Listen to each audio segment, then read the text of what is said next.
ひなちゃんに怪我はなかったの？ああ、エビチリ食ってたらしい。エビチリを。おかわり。 Shoot. Well, now I'm hungry.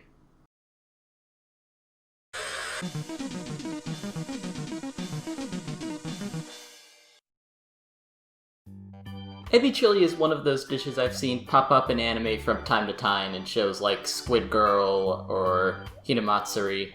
And apparently it's also a staple of Chinese restaurants in Japan, so I thought, let's make it. And it also falls under that weird category of dishes that use ketchup as an ingredient, along with, like, ketchup fried rice. And that's all that comes to mind. So in this recipe, which I've adapted from JapaneseCooking101.com, we're going to need some shrimps. We're going to need some, they say potato starch. I don't have it. I do have cornstarch though. Ginger, garlic, which I forgot to take out before filming. Good old-fashioned salt. Oil for cooking. Sesame oil for flavoring. Sesame oil. Soy sauce. Some type of chili paste. I have this gochujang style sauce, so that's what I'm going with. Sake, which again, I don't have on hand, but I do have mirin. That counts, right? And so the first thing I'm going to do is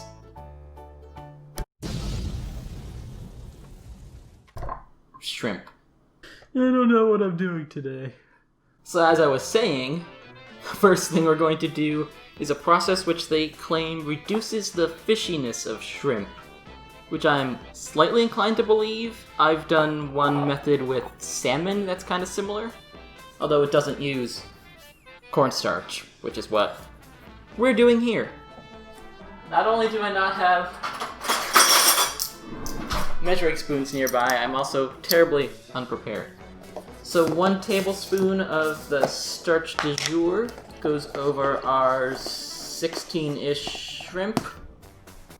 It's snowing. It's like Christmas shrimp. And we're going to rub that in. Ooh. Oh. Ah. Nothing like good shrimpy hands. And then we're going to rinse the shrimp a few times. I don't feel like moving the camera near the water, but I'll provide you with lovely sound effects.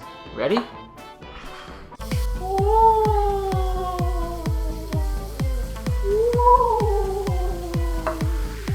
Always important to wash your hands, kids. Do you want to be in the video, Cinder? Now, after their nice shower, our shrimp need to towel off. And by that I mean pat dry. Is this the Krusty Krab? No, this is pat dry. We have a runaway. And then we're going to add another tablespoon of our starch. Jingle bells, Batman smells, Robin laid an egg. Half a tablespoon of what's supposed to be sake, but don't tell anyone, I only have cooking wine. Promise you won't tell anyone? Promise? Pinky swear? Please pinky swear. Tablespoon of that. Good old-fashioned salt. This is the good old-fashioned salt episode. You can't call salt anything else. It's 1/4 teaspoon. I'm just gonna do 2 pinches. Each of my pinches is about 1/8 teaspoon. I've calculated. And give these another toss-a-rooney. And these need to sit for 10 minutes to supposedly de-fishify. While the shrimp sit in their lovely bath, we are going to need to mix the sauce, which needs 1/2 cup of water, 1/4 cup of catsup, 2 tablespoons of chili paste. I guess you could do 1 if you don't. If you don't. If you don't. If you don't want it as spicy. Wait. I really hope that shows up well in the recording. Also, hello, I'm like 5 years old, and I find fart noises funny. Also, a tablespoon of our sake substitute. Glug glug glug glug glug glug glug glug glug glug glug glug glug glug glug. I really should get rid of that slow pour thing. And a tablespoon of soy sauce. Glug glug glug glug glug glug glug glug. Well, that goes much faster than the mirin. Half a tablespoon of your starch. Teaspoon of sesame oil. Ooh, that popped funny. Glug glug glug. Whoa, that's too much. I hope I like sesame oil. Half a teaspoon of sugar, which I guess I forgot to leave the sugar out for the opening. It was definitely the cat. It was her fault, I promise. And that's all we need for our sauce. It's red and wet. Once you have a pan or wok that is rather hot, with a tablespoon of oil, we are going to cook the shrimp. Hopefully nothing tragic will happen.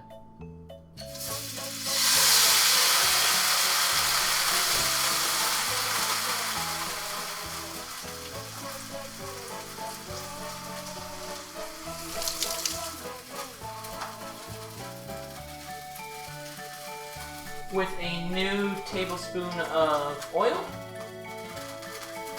we add a teaspoon each of ginger and garlic.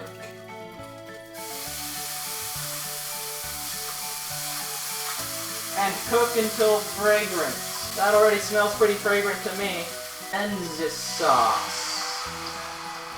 What we're looking for here is for the sauce to thicken. Wow, that already looks pretty thick.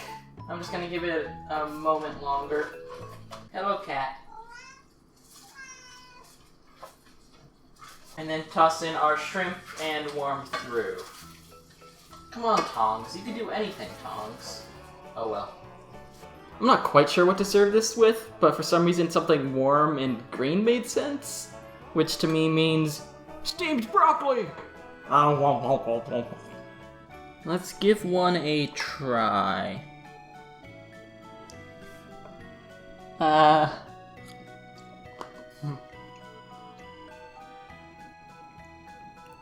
You know, it's not bad. I don't know why I'm eating a piece of broccoli. I don't think you guys need to see me review broccoli. Wow, it tastes like broccoli!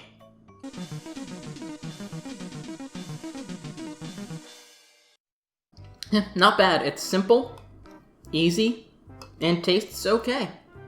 Most of the spice is kind of on the back end. So when you first taste it, it's mostly just sweet, and then you get the chili kind of later. In terms of, like, defishifying it, I'm not so sure the cornstarch thing worked that well. It still tastes a bit shrimpy as opposed to just kind of shrimpy. It's not like a clean shrimp taste.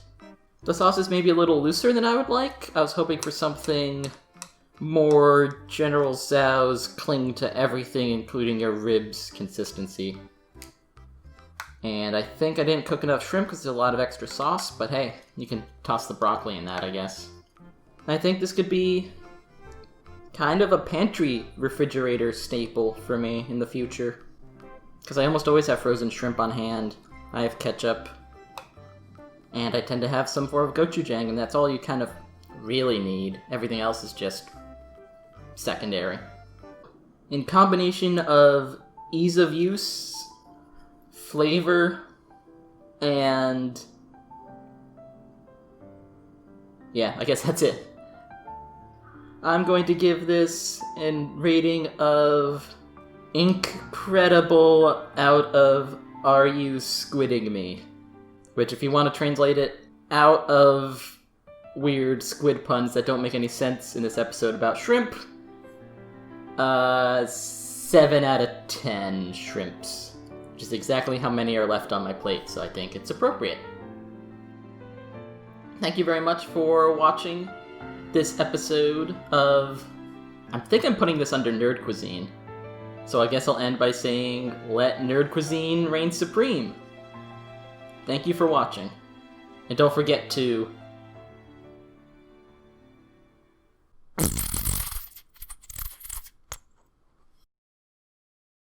Subliminal advertising.